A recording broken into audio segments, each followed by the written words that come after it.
إن الحمد لله نحمده ونستعينه ونستغفره ونعوذ بالله من شرور أنفسنا ومن سيئات أعمالنا من يهده الله فلا مضل له ومن يضلل فلا هادي له وأشهد أن لا إله إلا الله وحده لا شريك له وأشهد أن محمدا عبده ورسوله أما بعد الحمد لله এখানে আমরা যারা আছি তারা প্রত্যেকেই একটি পরিবারের সদস্য, হয় কারো পিতা না কারো সন্তান, না ভবিষ্যতে পরিবার গঠন করবে। এটা একেবারেই আল্লাহ তাআলার উদ্দেশ্যের সাথে পরিপূর্ণ, একই উদ্দেশ্যের সাথে এটা আমরা সেই পথেই আমরা চলেছি। আল্লাহ যেটা উদ্দেশ্য ছিল যে দুনিয়াকে আবাদ করা হবে, আবাদ হবে এমন একটি প্রজন্ম দিয়ে, মানুষ দিয়ে যারা খলিফা হয়। ইন্নী জাআলু ফিল আরদি খলিফা। খলিফা অর্থ কি? কিসের প্রতিনিধি তারা? হ্যাঁ, কিসের প্রতিনিধি? কিসের প্রতিনিধি? আল্লাহর প্রতিনিধি। আরো মুসিবত। আসলে এই শব্দটা দুইটা অর্থ আছে। 3 নম্বর অর্থটা ভুল। যে অর্থটা শুদ্ধ সেটা হচ্ছে প্রতিনিধি। প্রত্যেকেই কুল্লুকুম রাইন ও কুল্লুকুম মাসউলুন আন রাইয়াতিহি, প্রত্যেকে বাধ্য আল্লাহর বিধানকে প্রবর্তনের জন্য। যেখানে যে আছে সেখানেই আল্লাহর বিধানকে বাস্তবায়নের জন্য সে একটা প্রতিনিধি। আরেকটা অর্থ হচ্ছে এমন একটি প্রজন্ম আল্লাহ দুনিয়াতে সৃষ্টি করতেন যারা শুধু এসেছে তা নয়, তারা সন্তান সন্ততি নিয়ে আরও একটা প্রতিনিধি রেখে যাবে। অর্থাৎ তাদের ইয়াখলুফু বা'দুহুম বা'দান, নিজেরা চলে যাবে, সন্তান রেখে যাবে, আরেকটি গোষ্ঠী চলে যাবে, আবার সন্তান রেখে যাবে, যাতে করে দুনিয়া আবাদ হয়। দুনিয়া আবাদের জন্যই আদমকে সৃষ্টি করা হয়েছে। ফেরেশতাদের তা হয়নি, ফেরেশতাদের সন্তান হয় না। ফেরেশতারা কাউকে অর্ডার দেওয়ার বিষয় না, প্রত্যেকেই যা আল্লাহ অর্ডার দিচ্ছে তাই প্রতিপালন করে চলেছে। তো সেজন্য এই দুইটা অর্থই শুদ্ধ। 3 নম্বর অর্থটা শুদ্ধ নয়, যেটা একেবারে শুদ্ধ নয়। সেটা কি জানেন? খলিফা অর্থ রাষ্ট্রপ্রধান হওয়া। এই অর্থ কোথাও আসে নাই। এই অর্থ হচ্ছে গায়ের জোর দিয়ে কথা বলা। যেহেতু আমরা প্রত্যেকেই, আল্লাহ তাআলার উদ্দেশ্য হচ্ছে আমরা যেন দুনিয়াতে খলিফা হই, হয় প্রতিনিধি হব আল্লাহ তাআলার বিধানকে আমরা বাস্তবায়ন করার জন্য, জগতের যেখানে আছে সেখানে প্রত্যেকে বাস্তবায়ন করব, অথবা আল্লাহ তাআলা যেটা বলেছেন খলিফা অর্থ হলো, যে উদ্দেশ্য হচ্ছে তারা এমন একটি প্রজন্ম যারা একদল চলে যাবে আর দল থাকবে, একটা গোষ্ঠী চলে যাবে একটা গোষ্ঠী থাকবে, প্রত্যেকেই কিন্তু আল্লাহর বান্দা। আর আল্লাহ তাআলা আদমকে সৃষ্টি করেছেন দুনিয়ার জন্যই, জান্নাতে রেখেছেন মেহমানখানায়। মেহমানখানার অবস্থা ভালো রাখেন নাই তিনি, এই জন্য আবার দুনিয়াতে পাঠিয়ে দিয়েছেন। মেহমানদারি ভালো করেন নাই, এই জন্য ভালো রাখেন নাই, মেহমান ভালো ব্যবহার করেনি, আচরণ করেনি। আল্লাহর ইচ্ছে এই তাদেরকে দুনিয়াতে রাখবেন, সেই জন্যই সেটা আল্লাহই বাস্তবায়ন করিয়েছেন। কিন্তু দোষটা অবশ্যই আদমের ছিল, এই জন্য তিনি ইস্তেগফার করেছেন, তওবা ক্ষমা চেয়েছেন, আল্লাহ ক্ষমা করে দিয়েছেন।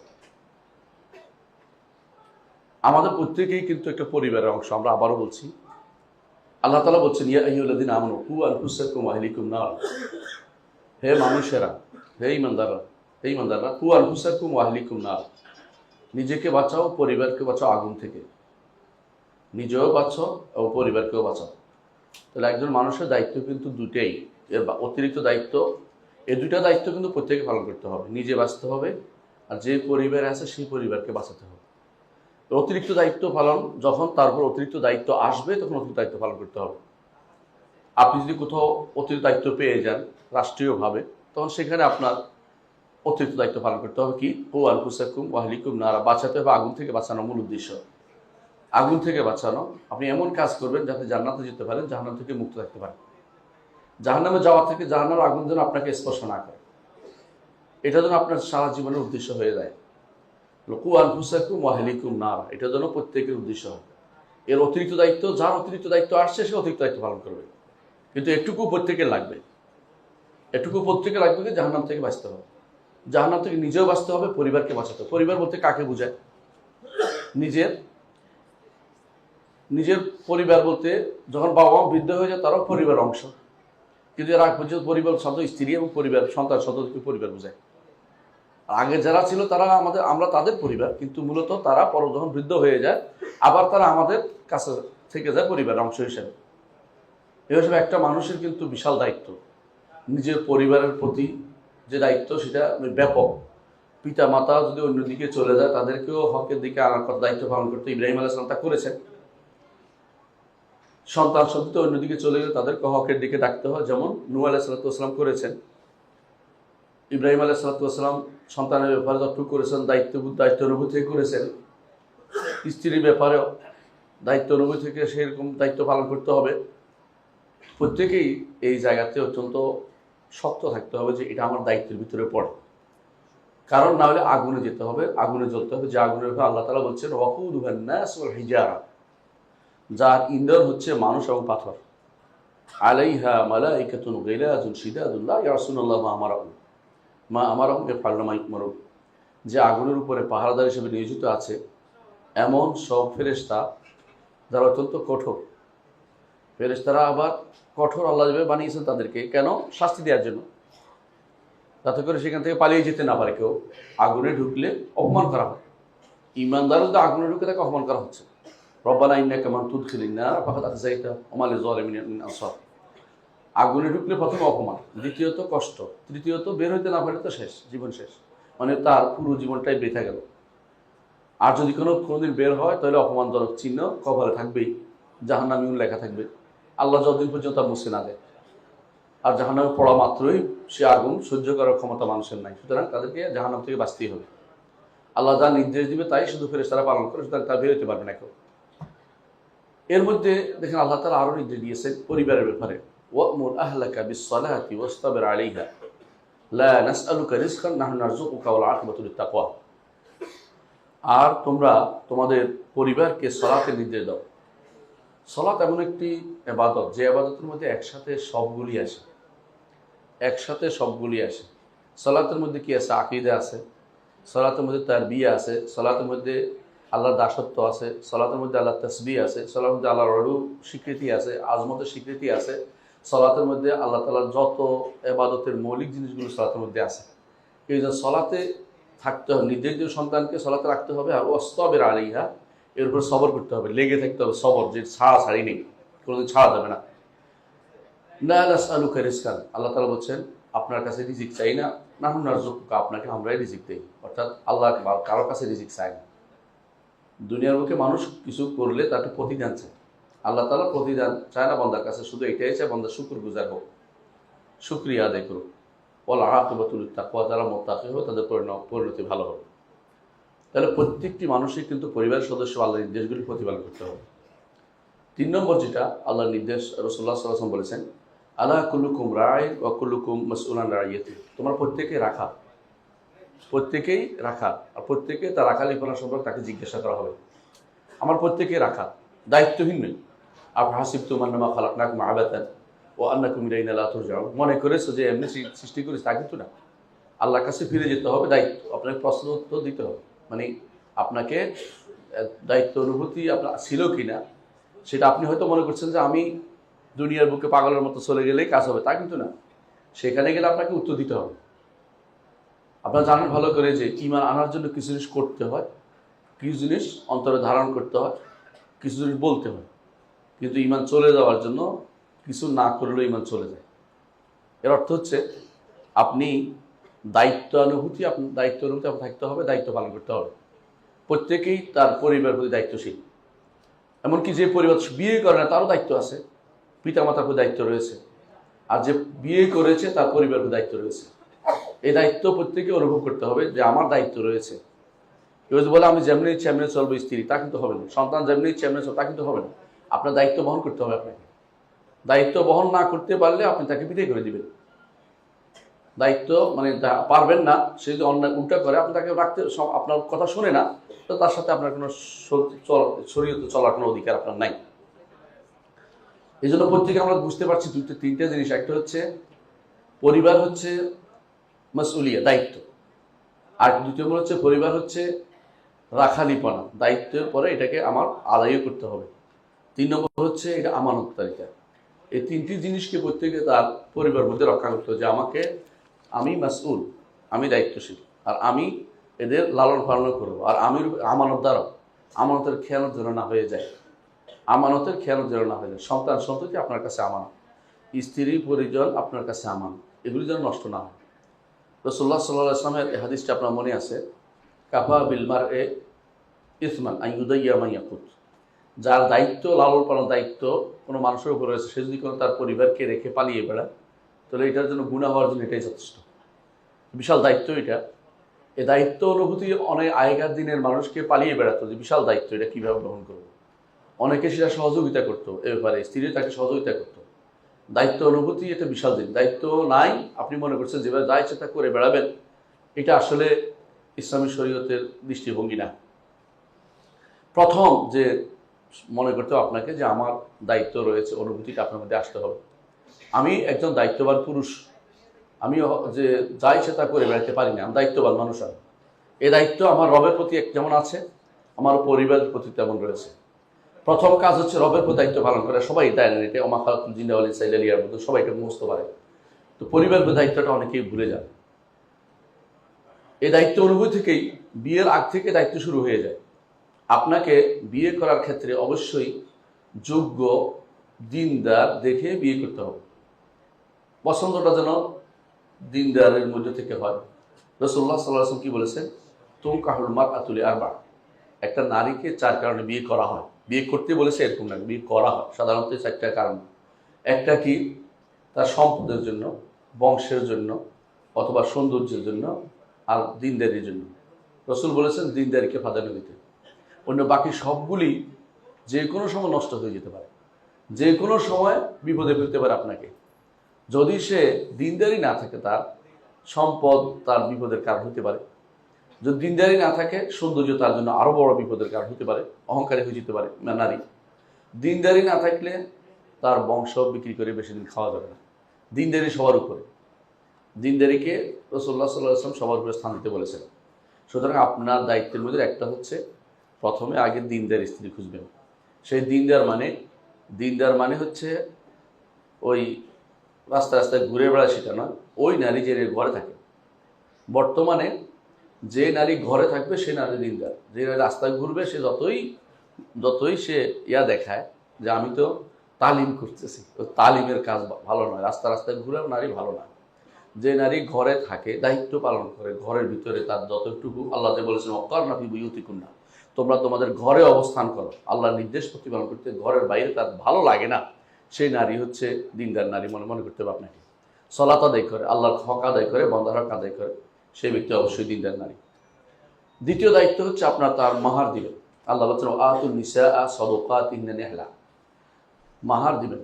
একজন নারীকে মাহার দিবেন, মাহার দিয়ে বিয়ে করবেন। এই দুইটা দায়িত্ব বিয়ের আগেই। মাহার না দিয়ে অনেকে আছে বছরের বছর কাটিয়ে দিচ্ছেন। হাদিসে কিন্তু এটাকে অনেক জায়গাতে কঠিনভাবে ব্যভিচারের সাথে তুলনা করা হয়েছে, আপনারা জানেন, সই হাদিসে আসছে। তো অবশ্যই নিয়ত থাকবে যেন আমি দান করব, যদিও দিতে না পারেন, অন্তত নিয়ত মাহার দেওয়ার চিন্তা ভাবনা আপনাকে রাখতেই হবে। যখন আপনি বিয়ে শাদী করবেন, তখন কি দায়িত্ব? প্রথম কাজ হচ্ছে আপনি কাওয়াম হচ্ছে দায়িত্বশীল। আবার আপনি তার পরিবারের দায়িত্ব নেবেন, দায়িত্বশীল হবেন, তার দায়িত্ব নিতে হবে আপনাকে। মান কুতিলা দুনা আহলি ফাহুয়া শাহিদ, পরিবারের জন্য যদি কোনো যুদ্ধ করতে হয়, যুদ্ধ করবেন, মরে গেলে আপনি শহীদ হবেন। এটা হাদিসের বর্ণনা, তাই না? আমি নিজ থেকে বলিনি। তাহলে বোঝা গেল যে পরিবারকে রক্ষা করার জন্য আপনার সবচেয়ে বড় ত্যাগ স্বীকার করতে হবে। এখানে আপনার পরিবার কেউ নিয়ে যাবে, আপনার পরিবারের সাথে কেউ আসে গুড়গুড় করবে, কথা বলবে, এগুলো আপনি সহ্য করতে পারবেন না। এগুলো আপনার ইমানের ভিতরে পড়ে না, ইমানি দায়িত্ব থেকে বাইরে। আল্লাহ তাআলা বলছে আর রিজালু কাওয়ামুনা আলা নিসা, পুরুষদেরকে নারীদের উপরে দায়িত্বশীল করা হয়েছে 2টি কারণ। বিমা ফাদ্দাল্লাহু বা'দাহুম আলা বা'দ, 2টি কারণ। একটা কি, আল্লাহ শ্রেষ্ঠত্ব দিয়েই পাঠিয়েছেন। এখানে কেউ আর কথা বলার অধিকার রাখে না যে আমি তো পয়সা দেই না, ওইটা দেই না, সে তো কিছু করার, এটা না। কিছু না করলেও সে আপনার নারী, অবশ্যই স্বীকার করতে হবে যে আমার সাইয়্যিদ তিনি, আমার সাহেব তিনি। আগেকার দিনের বুড়ারা আমরা দেখছি ছোটোকালে বলতেন সাহেব, আমাদের সাহেব আসছে। আর এখন তো নাম ধরে ডাকে, কয়দিন পরে নাম ধরে না, এরপর আমার তো মনে হয় হু করে বলে থাকবে। মানে এমন কঠিন অবস্থা যাচ্ছে যে এরপর জুতা দিয়ে ঠেলে ঠেলে রাখতে মনে হচ্ছে, মানে কঠিন অবস্থা হচ্ছে। এটা কিন্তু শরীর বলে না। নারীদের উচিত স্বামীকে সাহেবের মর্যাদা দেয়া। যেটা উম্মে দারদা রাদিয়াল্লাহু আনহা বলতেন, তার স্বামীদের কি বলতেন তারা? সৈয়দ বলতেন তারা। উম্মে দারদা রাদিয়াল্লাহু আনহা বলেছেন, তা আমরা আমাদের সময় নারীদেরকে, আমাদের স্বামীদেরকে সৈয়দ বলতাম। সাহেব যেটা, এটা সাহেব যেটা বলেন না, সাহেব, আমাদের সাহেব, দেওয়ান সাহেব, অমুক সাহেব বলতেন সুন্দর করে। তাদের সেই সুন্দর সম্বর্ধনা থাকা দরকার আছে। নাম ধরে ডাকাটাকে হানাফি মাযহাবের ইয়া বলা হয়েছে, মাকরু বলা হয়েছে, বেয়াদবি বলা হয়েছে। মাযহাবের বিরুদ্ধে বলছে ওই নেতা কারণে, কারণ এটা আসলে সব মাযহাবে নাম ধরে প্রয়োজনে নাম নিতে পারবে, নাম নেওয়া নিষেধ নাই। মোহাম্মদ রাসূলুল্লাহর স্ত্রীরা মোহাম্মদ ওয়াল্লাযী নাফসু মোহাম্মদিন বিয়াদি বলতেন, কিন্তু নাম ধরে ডাকানো এটা। ইয়া মোহাম্মদ বলে কেউ ডাকে নাই কোনোদিন, কথা বুঝছেন কিনা? নিয়মও ছিল না ডাকা, কিন্তু এখন এটা একটা একটা বিপদ হয়ে দাঁড়িয়েছে যে নাম ধরে ডাকাটাকে শুরু হইতে করে পরস্পরের মধ্যে কি হয় না, পরস্পরের মধ্যে ভালোবাসা, পরস্পরের মধ্যে একে অপরের শ্রদ্ধাবোধ সম্মানটা থাকে না। এটা কখনো শরীয়ত অনুমোদন করে না এটা। সুতরাং সে নিজে এটা বস্তা বজায় রাখবে। যে ঘরে এটা শান্তি নাই, স্ত্রী যে ঘরে বেশি বাড়াবাড়ি করে, সেই ঘরে কিন্তু শান্তি হবে না কোনোদিনই, সন্তান আরো খারাপ হবে। অবশ্যই বুঝতে হবে যে স্বামী যত খারাপই হোক, খারাপ মানে যত কিছুই করে না, টাকা রোজগার করে না, তারপর সে আল্লাহ তাআলা তাকে শ্রেষ্ঠত্ব দিয়েছেন। বিমা ফাদ্দালাল্লাহু বা'দাহুম আলা বা'দ ওয়া বিমা আনফাকু মিন আমওয়ালিহিম। দ্বিতীয় কারণ হচ্ছে সম্পদ তারা ব্যয় করে কার জন্য? স্ত্রীর জন্য। স্ত্রী কোনোদিনই স্বামীর মর্যাদা বুঝতে পারে না যতক্ষণ পর্যন্ত স্বামী মরে না যায়। স্বামী মরে গেলেও বুঝতে পারে যে কি সম্পদ সে হারিয়েছে। কারণ কারো কাছে কথা বলার থাকে না, কারো কাছে কোনো কিছু তার পাওয়ার জন্য কিছু চাইতে পারে না, কোনো কিছু করতে পারে না, এমন একটা অবস্থা সে পতিত হয় যে তার জন্য একটা বিশাল কারণ হয়ে দাঁড়ায়। সে তখন বুঝে যে বিশাল জিনিস হারিয়েছি। পুরুষরা সারাদিন রোজগার করে, কিন্তু ঘরে এসে তারা শুধু শান্তিটা চায়। ঘরে এসে যদি স্ত্রীরা শান্তিটা অশান্তি তৈরি করে দেয়, পুরুষরা কিন্তু তখন বাইরে শান্তি খুঁজতে যায়। এই জন্য বড় সমস্যা হচ্ছে একটাই, যে ঘরের স্ত্রীটা যেন ভালো হয়। এটা আমরা বলছি যেন কওয়াম, আপনার ঘরের প্রতি আপনার কি পূর্ণ কন্ট্রোল আছে কিনা, এটা আপনার দেখতে হবে। এটা শরীয়ত দেয়া অধিকার। এটাকে যদি কোনো ফেমিনিস্ট যদি বলে, নারীবাদী যদি বলে আমাদের উপর দিয়ে জুলুম করা হচ্ছে, নারীবাদীর স্বামী থাকে না, নারীবাদীদের কোনো স্বামী থাকে না, পালাইতে রাস্তা বেঁধে ঘুরে বেড়াবে, কয়দিন পরে কান্নাকাটি করবে, আর মানে আমি যেহেতু বিপদে পড়ছি, দুনিয়ার সবারই বিপদে ফেলে দেখি, বুঝতে পারেন? যে সমস্ত নারীরা কপালের মধ্যে টিপ দিয়া বসে রয়েছে, আমি এখন কি করি দেখবেন, হ্যাঁ, ওদের একটারও স্বামী নেই। ওদেরকে জিজ্ঞাসা করেন, যদি নারী ফোন দেয় বলে যে আমার এই করছে, আমার স্বামী করছে, বেরিয়ে যান, ওর কথা শুনেন না, বলে কথা শুনেন না, ওদের কথা শুনবেন কেন আপনি?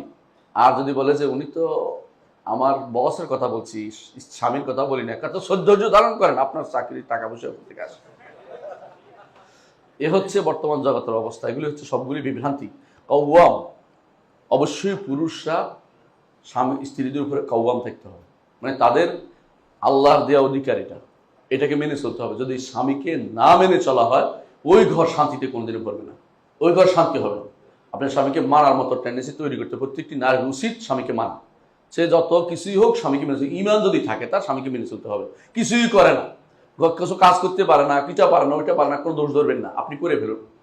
আব্দুল্লাহ ইবনে মাসউদ রাদিয়াল্লাহু আনহু, তিনি অনেক কাজে করতে পারতেন না, কিন্তু জায়নাব তার স্ত্রী, উনি কিন্তু অনেক কাজ করতেন। এমনকি জায়নাব রাদিয়াল্লাহু আনহা তিনি বাইরে দান করতেছিলেন, তার স্ত্রী এসে বললেন যে, তিনি এসে বললেন তুমি বাইরে না দিয়ে আমাদের দাও, আমরা গরিব মানুষ।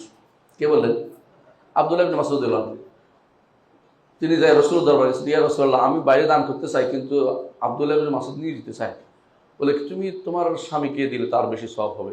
রাসূল বলেন নাই যে হে কাম করে না তুমি দিবে কেন, বলেন নাই। এই জন্য স্বামীদের উচিত কওয়ামের ভূমিকা পালন করা, যে আমি পরিবারের একজন কি রক্ষক।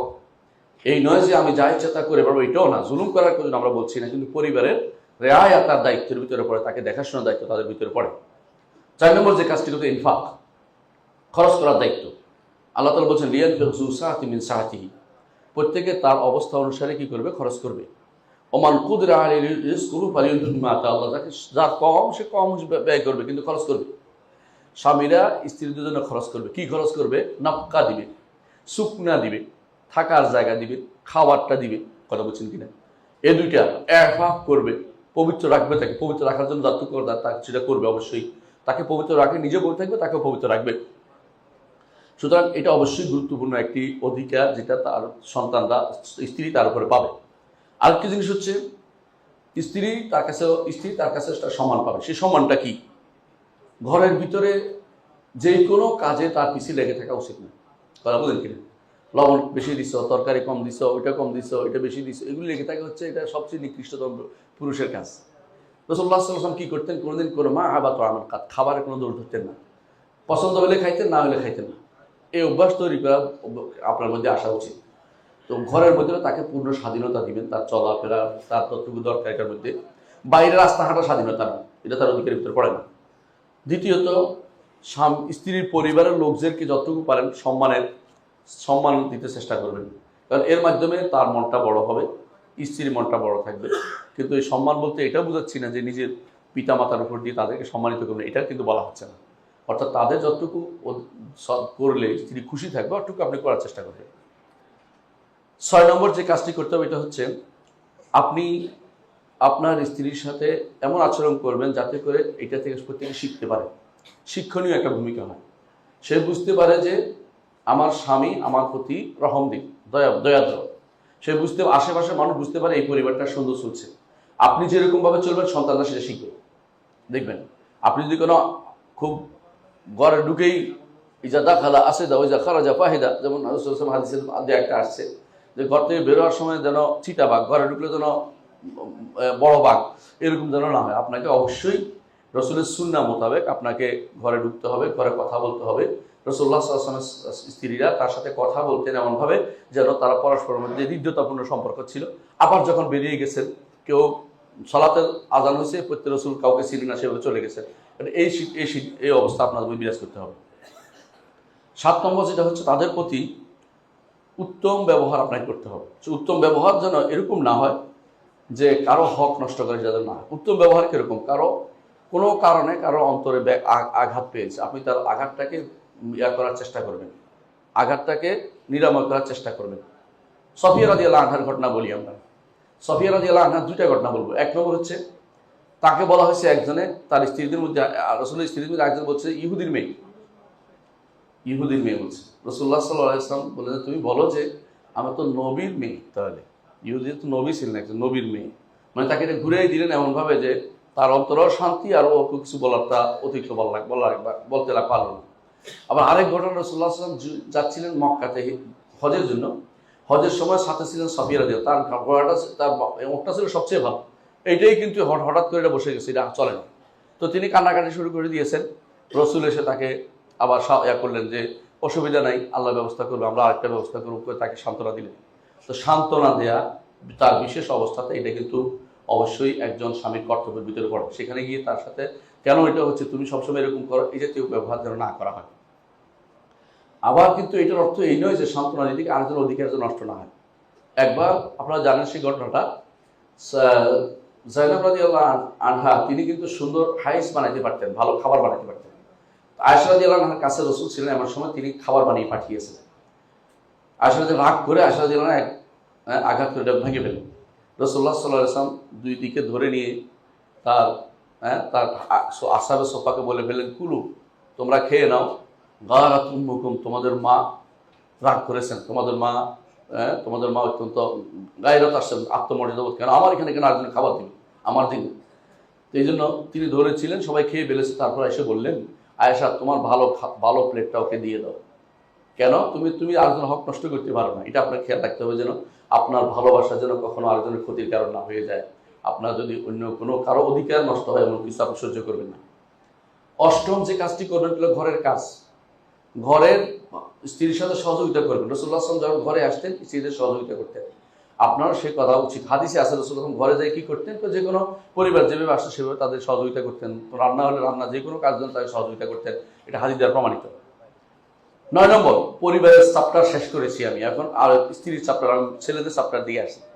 সন্তানদের প্রতি আপনার কি কর্তব্য রয়েছে? 1 নম্বর কর্তব্য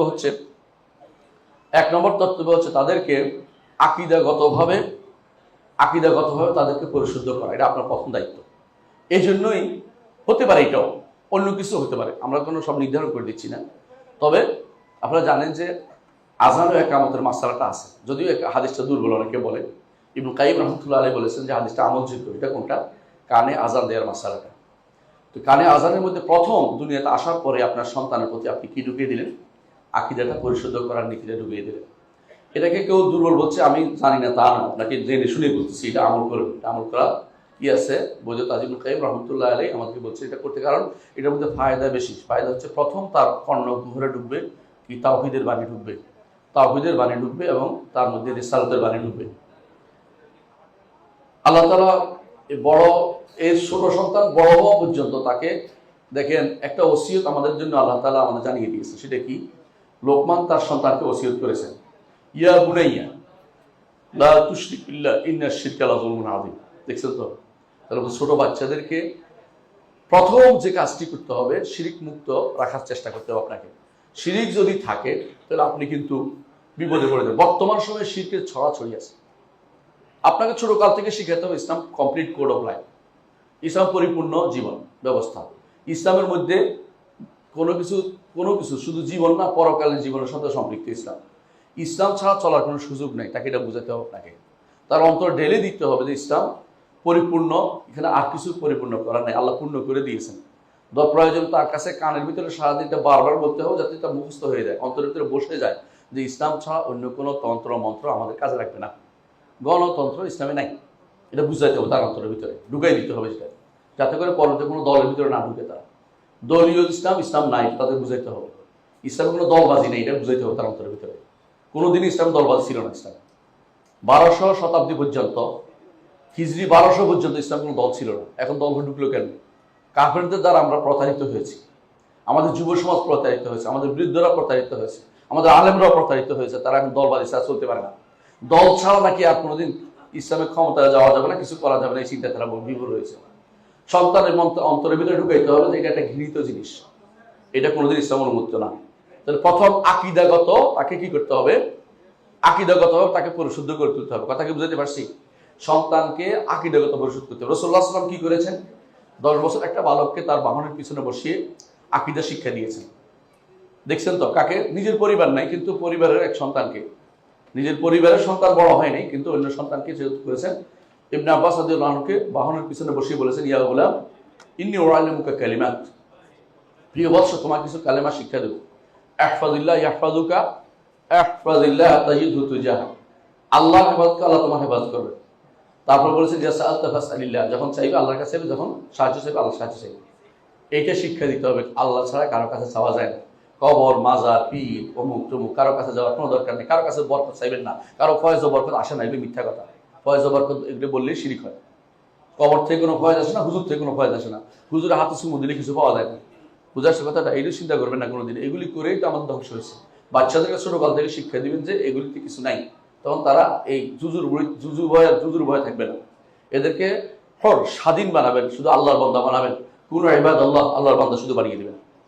দ্বিতীয়, তাদেরকে যেটা করতে হবে তা হচ্ছে ইবাদতের ক্ষেত্রে তাদেরকে একনিষ্ঠ করে তুলতে হবে 7 বছর বয়স থেকে। আর 10 বছরে তাদেরকে কি করতে হবে? প্রয়োজনে আঘাত করে তাদেরকে সালাতের প্রতি তাদেরকে বাধ্য করতে হবে। অত 10 বছরে কিন্তু ফরজ হয় না, যাতে করে পরবর্তীতে তারা সালাতের ব্যাপারে তারা কোনোদিন না করে, ত্রুটি না করে। এই জন্য ছোটকাল থেকে তাদেরকে সেভাবে তৈরি করতে হবে।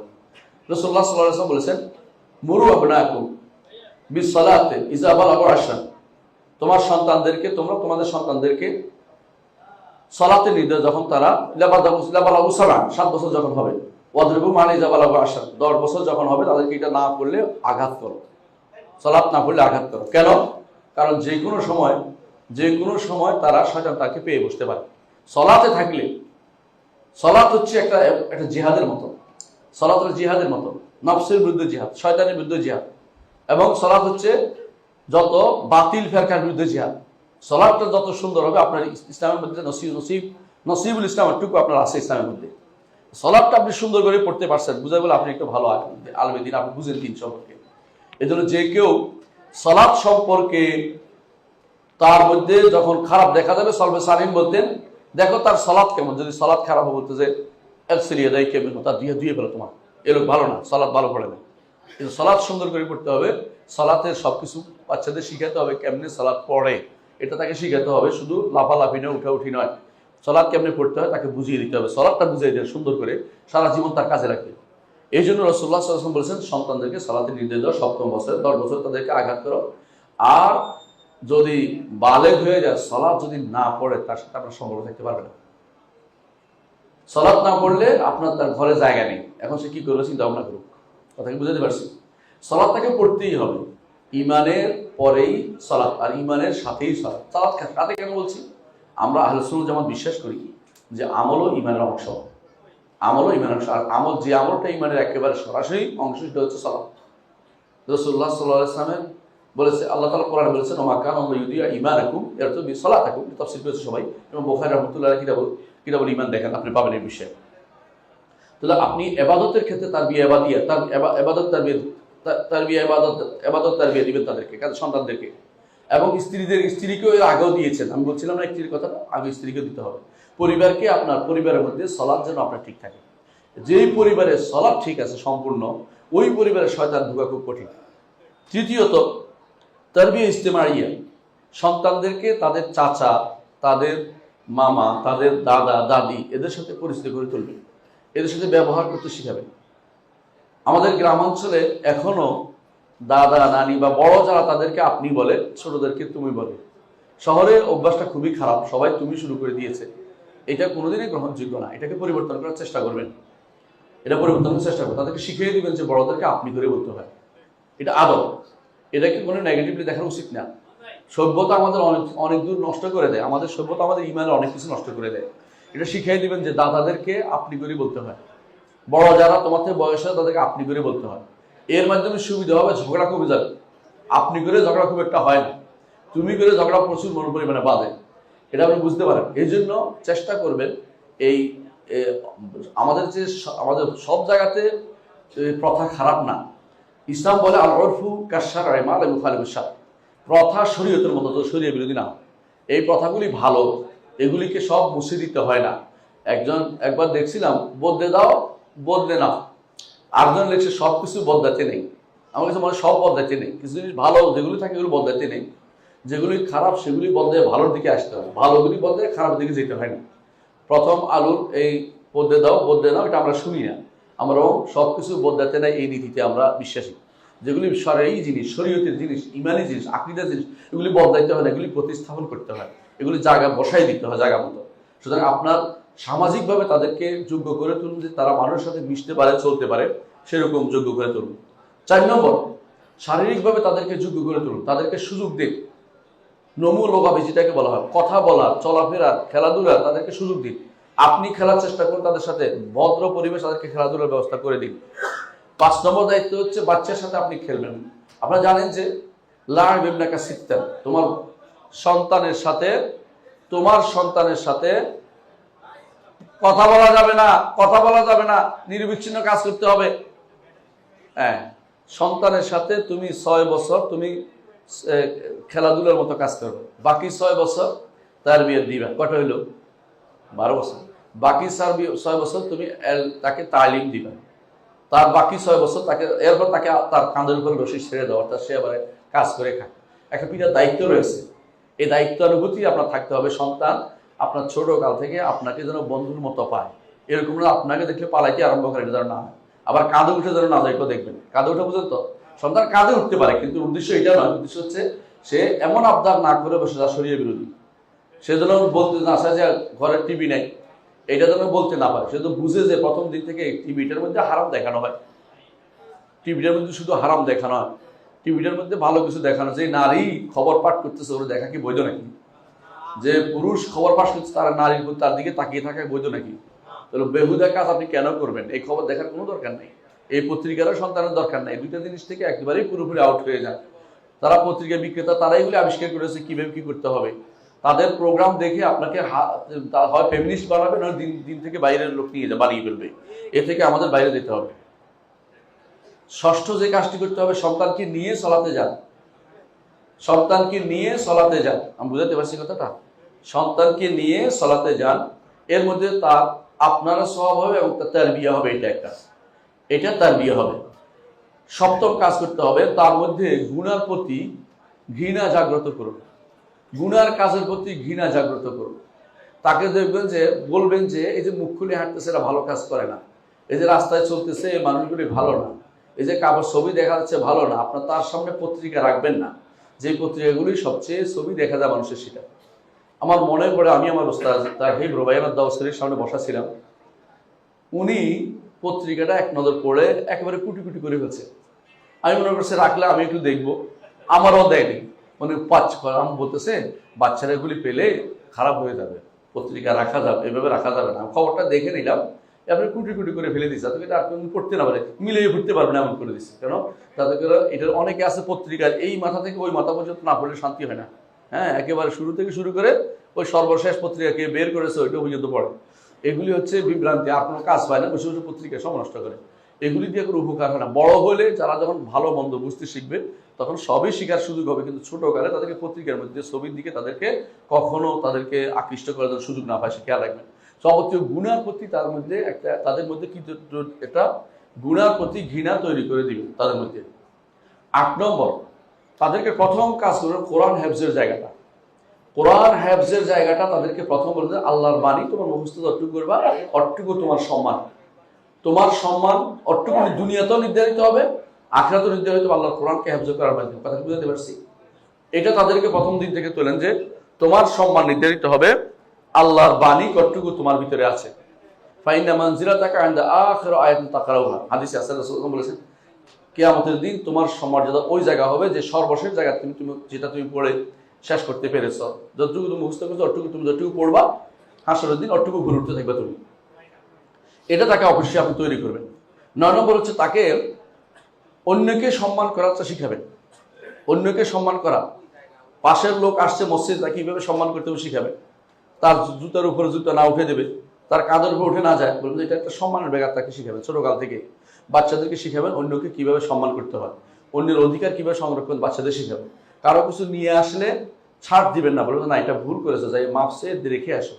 তুমি আনছো, আমার ছেলে আনছে বলে চুপ থাকবেন না, আমার ছেলে আনছে ভুল করেছে যাই বলে আসবেন, নিয়ে যাবেন। ছেলে আর যেন কোনোদিন দ্বিতীয়বার এটি কাজ না করে, তার সেজন্য মনে থাকে যে আমার বাবা আমাকে এটা নিষেধ করে দিয়েছে, আর কোনোদিন করতে যাবো না এটা। এই জন্য কোনোদিনই ধামাচাপা দিবেন না। সন্তানকে শিক্ষা দেওয়ার জন্য আপনার প্রয়োজনে তাকে প্রাথমিকভাবে অপমান করলেও অপমানটা করবেন, নিয়ে যাবেন, যে ভুল করেছে সে এটা নিয়ে আসছে, আমি আপনাকে দিয়ে গেলাম। এটা অভ্যাস আপনি করে তুলুন। 10 নম্বর যেটা করবেন সেটা হচ্ছে তাকে শিখাবেন যে নিজের জন্য যেটা পছন্দ করে অন্যের জন্য তা পছন্দ করে। তুমি যেটা পছন্দ করো না তোমার ভাইয়ের জন্য এটা রাখিও না, তুমি যেটা পছন্দ করো তোমার অন্য ভাইয়ের জন্য এটা করিও না। এটা তাকে শিখাবেন। শিখাবেন প্রত্যেকেই তখন একে অপরের প্রতি ইসার আসবে, মানে এটা কি বলবে বলে, মানে অন্যকে প্রাধান্য দেওয়ার একটা প্রবণতার মধ্যে তৈরি হবে, যে আমি যেটা পছন্দ করি না আমার ভাইয়ের জন্য কেন পছন্দ করবো, ভাই বা বাইরের লোক সবার জন্য এটা পছন্দ করবো, যে এটা তুমি পছন্দ করো না তোমার দিন তুমি অন্য কেন দিচ্ছ। এটা তাকে বুঝাই দেবে প্রথম দিন থেকে, এটা বুঝতে পারে যেন যেন আত্মগর্জিয়া না হয়, নিজের কি বলে এটাকে, নিজের যে বলে নিজে কি বলে আত্মকেন্দ্রিকতা তৈরি না হয়ে যায়, স্বার্থপর না হয়ে যায়, নিঃস্বার্থ যেন হয়, এটা তাকে শিখাবেন। 11 নম্বর হচ্ছে সিলাতুল আরহাম, আত্মীয়তা সম্পর্কের সাথে তাকে বুঝাবেন যে আত্মীয়তা সম্পর্ক রক্ষা করতে হবে। 12 নম্বর হচ্ছে প্রতিবেশীদের প্রতি ভালো ব্যবহার, প্রতিবেশী ভালোবাসাকে শিখাবেন। আর 13 নম্বর হচ্ছে ফেতনার পিছনে দৌড়ায়, এটা তাকে সাবধান করবেন যে বর্তমান যুগে কি কি ফেতনা আছে। হাতের মুঠো যে ফোনটা এটা তাকে দিবেনই না, তাকে বলবেন যে এটা তোমার জন্য না। টিভি যেমন দিবেন না, হাতের মুঠো ফোনটা দিবেন না। অনেকে আছে তাকে খুশি করার জন্য দিয়ে রাখছে, এখন তার চোখ শেষ, তার ইমান শেষ, সেইটা ছাড়া ঘুমে যাবে না, খাবে না, এটা ছাড়া কিছু করবে না। এইটা আপনি কোনোভাবেই দিবেন না, বরং এইটা সবসময় ঘরে গিয়ে এমন উপর রাখবেন যে সেও দেখতে পায় না। আপনি ঘরে গিয়ে কিছু সময় কোরআন তিলাওয়াত করবেন, কিছু সময় বই পড়বেন, সন্তান শিখবে বই পড়াটা। আর আপনি ঘরে গিয়ে যদি কোনো আপনি সারাক্ষণ তাকিয়ে থাকেন, সন্তানও এটাই শিখবে কিভাবে বসে তাকিয়ে থাকতে হয় একটা জিনিসের দিকে, বাবা এটা করে আমি এটা করতে হবে। এই জন্য আপনার এটা ফেতনার পিছনে দৌড়ানো তাদেরকে শিখাবেন যে এটা যাবে না। 14 নম্বর হচ্ছে তার মধ্যে আল্লাহ এবং তার রাসূলের ভালোবাসা তৈরি করে দিবেন, ভালোবাসা যেমন সেটা তৈরি করবেন। তাকে বলবেন যে কোনো অন্যায় হয়েছে ফিরে আসতে হবে কোরআন সুন্নাহর দিকে, তোমরা এটা হয়েছে আমি এখন দলিল দিচ্ছি কোরআন দিয়া। তাকে বুঝাবেন যে এর বাইরে যাওয়া যায় না। মা কানা লিল মুমিনি ওয়ালা মুমিনাতিন ইযা কাদাল্লাহু ওয়া রাসূলুহু আমরান আন ইয়াকুনা লাহুমুল খিয়ারাতু মিন আমরিহিম, যে নিজের মন মতো চলার অধিকার নাই, তোমাকে কোরআন সুন্নাহ দিয়ে ফিরে আসতে হবে। 15 নম্বর আমি আমার বক্তব্য শেষ করবো, সেটা হচ্ছে আল্লাহর দ্বীন নিয়ে ইতিজাজ, তাদের মধ্যে আল্লাহর দ্বীনের ব্যাপারে তাদের মধ্যে একটা আত্মমর্যাদাবোধ থাকতে হবে, যে আমার দ্বীন আমার সব কিছু, দ্বীন নাই আমার কোনো মূল্য নাই, আমার দ্বীনের উপর থাকতে হবে আমাকে সারা জীবন। এই দিনের বাইরে যাওয়ার কোনো সুযোগ নেই। এবং কোনো কিছু হলেই তাকে বলে আপনি মুহাসাবা করবেন, যেটা দিনের মধ্যে নাই, এটা ইসলামে নাই, তুমি যেটা করেছো এটা কোথেকে আনছো তুমি বলো, কোথায় দেখেছো। তো এইটা আমি সংক্ষেপে এটাই বললাম, খারাপ লোকদের সাথে মিশতে দিতে পারবে না, খারাপ কিছু না শিখে। এর অর্থ হচ্ছে আপনার দায়িত্ব কর্তব্য কি পরিবারের প্রতি, এটা সংক্ষেপে আমি আলোচনা করেছি। এগুলি অনেকেই ভালো জানে, আমার চেয়েও আপনারা ভালো জানেন, শুধু আমাদের শেখরা আরও ভালো বলতে পারবে ইনশাআল্লাহ। আমার যতটুকু মাথায় আছে ততটুকু বলেছি, যেটুকু বলেছি এই জন্য আল্লাহ কবুল করুন এবং এগুলি আমার আখিরাতের পাত্র বানিয়ে দিন। আমিন। আসসালামু আলাইকুম রহমতুল্লাহ।